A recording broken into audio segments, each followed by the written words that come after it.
President Trump says these tariffs will help American farmers and ranchers, but farmers and ag economists tell me they're worried, and they think this will not only hurt California farmers, but also California consumers at the grocery store.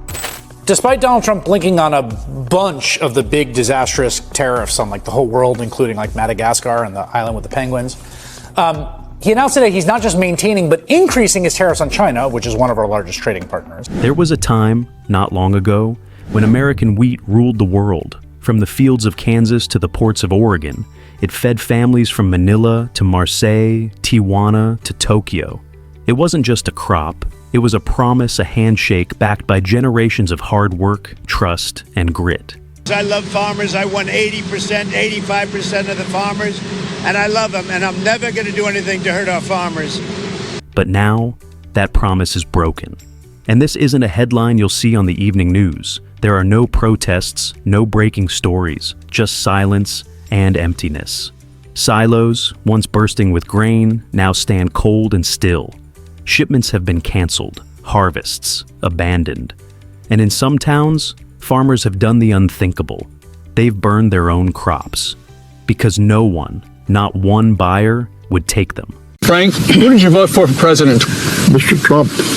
Right? Trump. Mr. Trump. If the election were today, Frank, would you vote for Donald Trump? No way. Couldn't happen. No. Well, my friends, our farmers are in full-blown crisis, and it's not because of Mother Nature. It's because of Donald Trump's reckless tariffs that have torched decades of trade relationships and handed America's agriculture future to China and Brazil on a silver platter. 12,000 tons of pork canceled. Soybean exports collapsed, and family farms are now shutting down. And it doesn't stop there. Longshoremen, truckers, warehouse workers, entire communities are being gutted. This didn't have to happen, but Trump wanted a trade war. He wanted headlines, and now our farmers are paying the price. So this is news out of Texas. But folks, these are alarm bells ringing for the entire United States. And our government is not listening. Overnight, multiple farms in the state of Texas completely shut down. And the reason for this shutdown was because they have lost almost 100% of their workforce. Before we continue, click subscribe below. We don't sugarcoat, we don't protect politicians. We expose what others won't. Let's begin where the cracks first appeared. The Philippines. For years, they were one of America's most loyal wheat buyers. 3 million tons a year. 90% of it came from the U.S. But in May 2025, something snapped. A major milling company canceled an order of 12,000 tons of U.S. wheat. No delay, no warning, just gone. And days later, they signed a deal for 110,000 tons of wheat. Not from the US, but from Canada and Australia. The message was loud and clear. Price didn't matter. Predictability did. US wheat was still cheaper, by up to $10 per ton. But it came with baggage, delays, insurance hikes, political risks out of Washington, and a growing reputation for being unreliable. Then the dominoes started falling. Inland ports shut down. Freight trains never loaded. Kansas silos overflowed up 40% from last year. Labor vanished after immigration crackdowns. And in the middle of it all, wheat fields in Oklahoma and South Dakota sat untouched until some farmers struck a match and watched their own harvest go up in smoke. Meanwhile, the Philippines didn't flinch. Yes, bread prices rose by 11%. But when Canadian wheat showed up, on time and clean, the prices leveled. No headlines, no debates, just quiet replacement. And that was only the first domino. Next up, France, South Korea, Mexico, Italy. All longtime partners, all quietly turning their backs. But why? And more importantly, what do they know that we don't? Stick around, you're going to want to hear this. After the Philippines dropped the first hammer, another blow landed, straight from the heart of Europe, France. A country where bread isn't just food, it's culture. Baguettes, croissants, brioche. For generations, their secret ingredient was American wheat, hard red spring flour from the Midwest. flour they could trust. But by mid-2025, that trust was gone. U.S. wheat imports into France hit their lowest level in over 2 decades. Milling companies from Marseilles to Rouen stopped placing orders. Some returned to local French wheat, despite a rough growing season. Most turned north to Canada. Why? Because American wheat started failing the test. Shipments delayed, chemical residue above new EU thresholds, carbon scores too high, paperwork confusion, and worst of all, importers didn't know if the wheat would even make it through customs. One missing certificate, one last-minute tariff change, one unpredictable vote in Washington, and entire boatloads of wheat were left stranded. So the French made a call, and it wasn't to DC, it was to Saskatchewan, and Canada answered. Wheat with exact protein content, 12-day delivery windows, real-time tracking, carbon compliant, chemical clean, customs ready. In rural towns across France, bakers didn't protest. They didn't celebrate. They just kept baking. Only this time, the flour came from Manitoba, not Montana. Back in the US, the impact hit hard. In Kansas, milling co-ops scaled back operations. Some delayed harvests. Others shelved upgrades. Thousands of tons sat idle. And the farmers? Many had built their entire livelihoods around French contracts. Now, they were staring at empty order books. Meanwhile, Canada was booming. Smart harvesters, moisture-controlled silos, digitally integrated logistics. Wheat exports to the EU jumped over 40% from the year before. The bread still tasted the same. Only the flag on the grain had changed. And France wasn't alone, because across the Pacific, another silent defection was underway.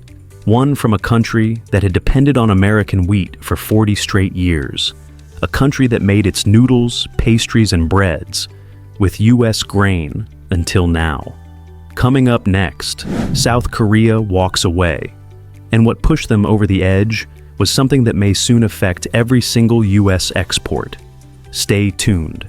When France dropped out, it was a gut punch. But the next country to walk away? That one cut deeper. Because this wasn't just a trade partner. It was a quiet, loyal ally of the United States for nearly 40 years. We're talking about South Korea. From instant noodles to packaged breads, Korean giants like Nongshim, Orion, and SPC had always relied on U.S. wheat. No politics, no drama, just business. Until 2025. That's when U.S. wheat's market share in Korea collapsed, dropping from over 35% to below 17% in just a few months. What happened? Word: chemicals. South Korea tightened its standards on glyphosate, the controversial weed killer. U.S. wheat often tested between 200 and 400 parts per billion.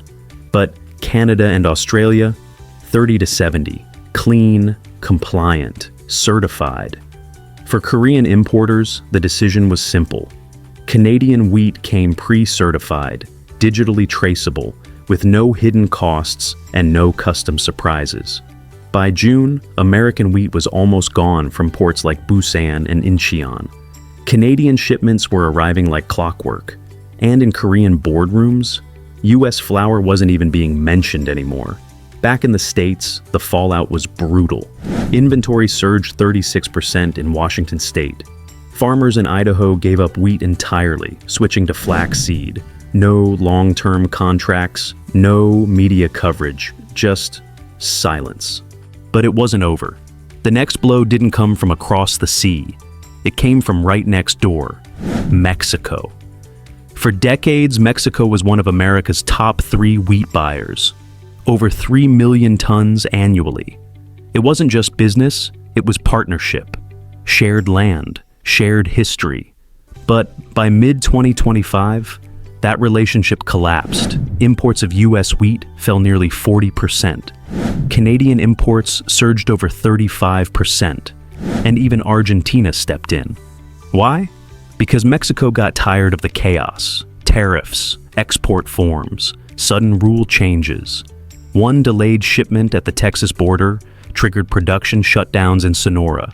Storage fees spiked, food prices climbed, And Canada, clean paperwork, on-time arrivals, no surprises. By the second quarter of 2025, Canadian wheat exports to Mexico jumped 37%. Manitoba even built new testing lines tailored just for Mexican protocols. Meanwhile, in Arizona and Texas, blending plants shut down. Farmers slashed prices by 20% just to move inventory. Still, no one was buying, and just when it seemed like it couldn't get worse. Italy, the land of pasta, made its move. Italy didn't issue a speech. It didn't launch a trade war. It just shifted. From one of the largest importers of U.S. durum wheat, Italy now sends 45% of its wheat orders to Canada. The U.S., just 15%. Because Canada didn't just sell wheat, they adapted. They created new varieties with perfect elasticity, built labs to monitor protein content, and linked inspection systems to real-time delivery platforms. So, when an Italian pasta factory places an order, they know exactly what they'll get, every single time. For Italians, that's not just quality, that's respect. So while the US government was adjusting policy, Canada was adjusting protein content, and it worked. From Bologna to Naples, US wheat quietly disappeared, replaced by clean, consistent Canadian flour. No protests, no headlines, just a silent realignment. And that is the real story of 2025. Not a collapse, not a scandal, but a slow, quiet abandonment. The Philippines, France, South Korea, Mexico, Italy, all once proud buyers of American wheat. Now, they're placing their bets elsewhere, and they all say the same thing. This isn't about price, it's about trust. Canada isn't cheaper. Canada is predictable. And in today's world, predictability is everything. So the big question now is, can the US rebuild what it lost? Can it win back the trust of the world? Not by cutting prices, but by becoming what it used to be, reliable, stable, consistent. Because once trust is broken, it's not easily restored.